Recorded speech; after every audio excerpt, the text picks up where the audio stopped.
Darling, ఒకటి చెప్పనా? ఏంటంటే లవ్ అనేది ఉంది కదండి. సో అది ఎవరిని పడితే వాళ్ళని చేసేది కాదు. లవ్ అనేటువంటిది మనల్ని మనము ప్రేమించుకోవాలి. ఎందుకంటే అందులో ఫీల్ చాలా బాగుంటుంది.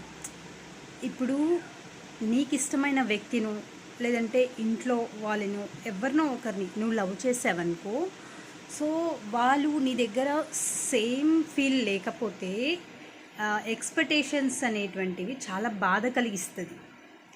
సో కాబట్టి అదే మనల్ని మనం ప్రేమించుకున్నాం అనుకోండి, సెల్ఫ్ లవ్, సో ఎంత హ్యాపీ ఉంటుందంటే నో టెన్షన్స్, నో ఎక్స్పెక్టేషన్స్ ఏవి ఉండవు. నిన్ను నువ్వు లవ్ చేసుకుంటావు, నిన్ను చూసి మురిసిపోతావు. చాలా బాగుంటుంది సెల్ఫ్ లవ్ అనేటువంటిది. సో ఈరోజు నుంచి ప్రతి ఒక్కరూ సెల్ఫ్ లవ్ అనేటువంటిది కేర్ తీసుకోండి.